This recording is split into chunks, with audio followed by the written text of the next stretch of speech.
নমস্কার বন্ধুরা, আমি মধুমিতা হনিমিস কুকিং চ্যানেলে সবাইকে স্বাগত জানাই। তো বন্ধুরা, প্রত্যেক দিনের মতো সব কিছু গুছিয়ে নিয়ে চলে এসেছি রান্নাঘরে। তো আজকে আমি তোমাদেরকে বেগুন দিয়ে বতুর শাক ভাজা রেসিপি করে দেখাবো। তো এই শাকটা খেতে কিন্তু দারুণ লাগে। তো আমি কী করে করবো সম্পূর্ণ ভিডিওটি দেখবে, আশা করি তোমাদের ভালো লাগবে। তো আমি এখানে একদম টাটকা তাজা বতুর শাক নিয়ে নিয়েছি। শাকগুলো বেছে নেব। এইভাবে একটা একটা করে ধরবো আর এইভাবে সাইজ করে নেব। তা বন্ধুরা, বাজারে দু রকম বতর শাক পাওয়া যায়, একটা হচ্ছে লাল, একটা হচ্ছে সবুজ। তাই যে এটা সবুজ আর এই যে লাল, আমার লালটাই বেশি আছে, কিন্তু এই লাল শাকটা খেতে কিন্তু দারুণ লাগে।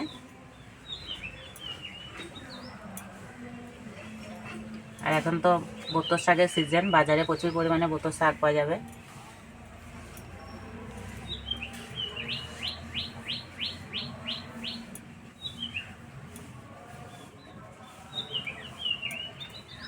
এইভাবে একটা একটা করে সাইজ করে নিয়েছি। দিয়ে গোড়াটা কেটে বাদ দেবো।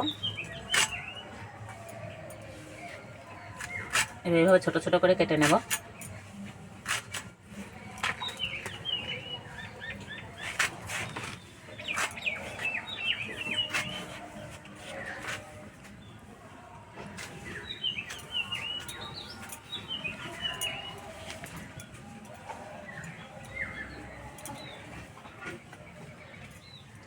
এই বতর শাক রান্না অনেকে মনে করে খুব ঝামেলা, কিন্তু কিছুই ঝামেলা নয়, খুব তাড়াতাড়ি রান্না হয়ে যায়।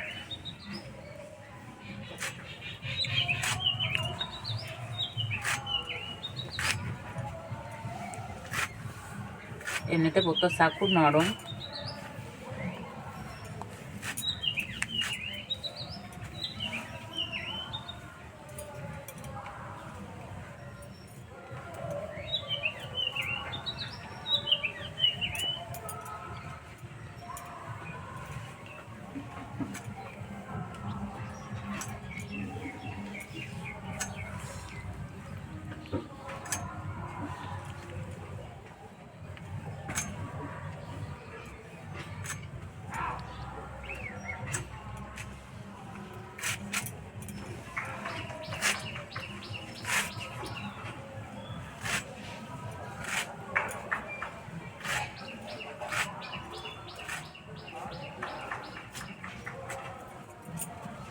দেখে মনে হচ্ছে অনেকটা, কিন্তু রান্না করার পর একটুখানা হয়ে যাবে।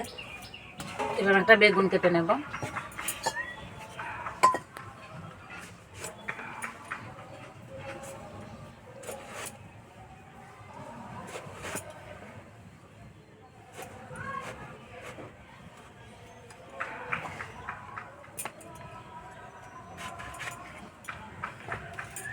শাক আর বেগুনটা খুব পরিষ্কার করে ধুয়ে নেব। শাক আর বেগুন পরিষ্কার করে ধুয়ে নিয়েছি। এদিকে আমি উনান ধরে নিয়েছি, উনানে কড়াই বসিয়ে দিয়েছি। কড়াইয়ে 2 চামচ মতো সর্ষের তেল দিয়ে দিয়েছি।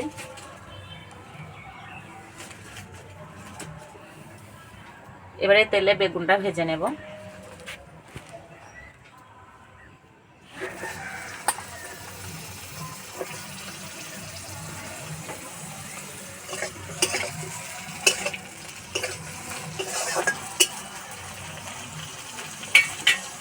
অল্প একটু নুন দিয়ে দেবো।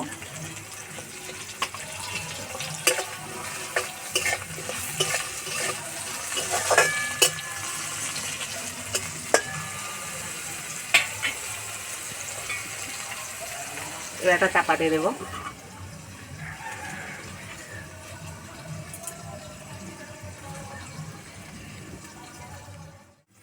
চাপাটা খুলে দেব।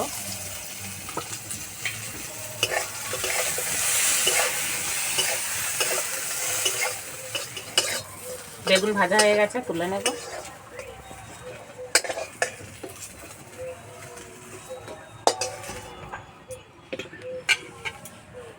রান্নার জন্য কড়াই আর 2 চামচ মতো সর্ষের তেল দেব।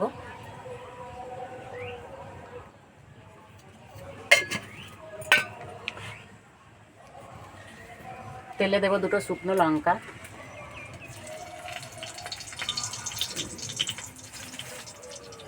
এবার দেবো থেতো করা রসুন। যে কোনো শাকে কিন্তু রসুন ছাড়া মানায় না।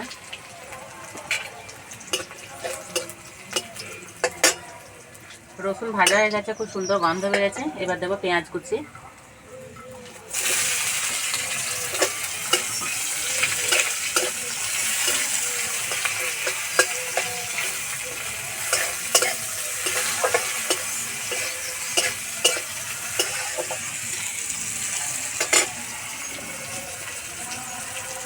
এবার দেবো ধুয়ে রাখা শাক,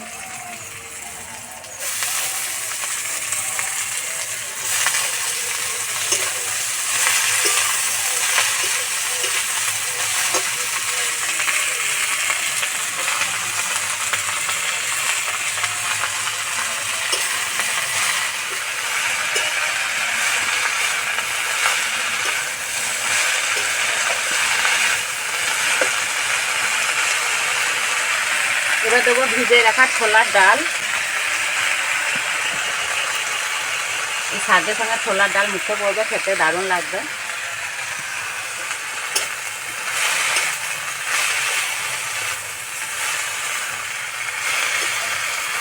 অল্প চারটে দিলেই হবে ডাল।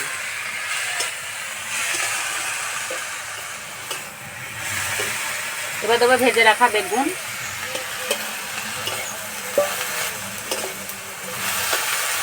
এবার দেবো হলুদ গুঁড়ো,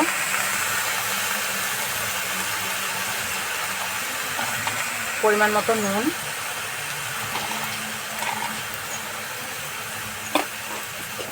শাকে নুন সবসময় অল্প দিতে হবে, বেশি হলে কিন্তু খেতে ভালো লাগবে না।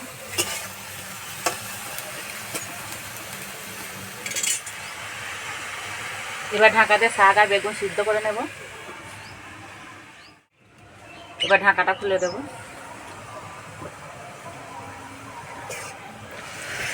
শাকে কিন্তু জল দেব না, শাক থেকে যে জল বেরোবো এতেই রান্না হয়ে যাবে।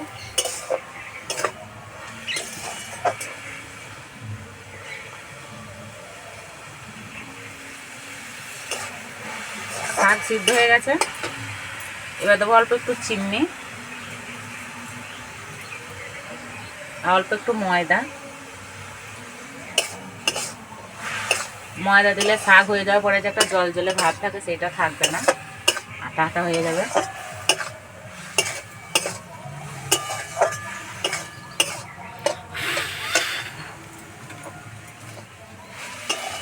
ময়দা দেওয়ার পর কিছুক্ষণ এইভাবে নেড়ে নিয়েছি,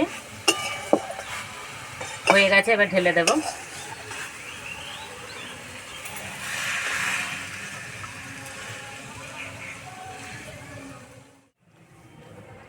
তা খাওয়ার জন্য একদম রেডি হয়ে গেছে। আর কি সুন্দর একটা গন্ধ বেরিয়েছে।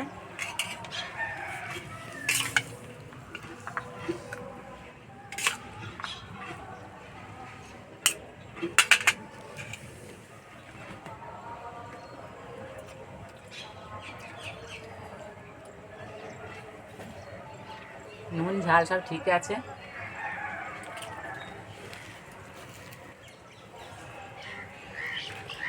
সত্যি বন্ধুরা খেতে কিন্তু দারুণ লাগছে। তো যেসব বাচ্চারা শাক পাতা খেতে পছন্দ করে না, তাই এইভাবে অল্প তেল ঝাল মশলা দিয়ে ভেজে দেবে, আশা করি ভালো লাগবে।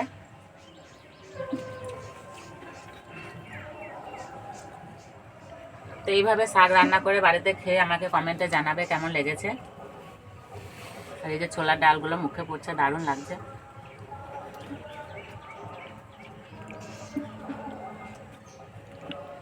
তো বন্ধুরা, এই শাকের রেসিপিটি ভালো লাগলে লাইক করবে, শেয়ার করবে, কমেন্ট করে জানাবে।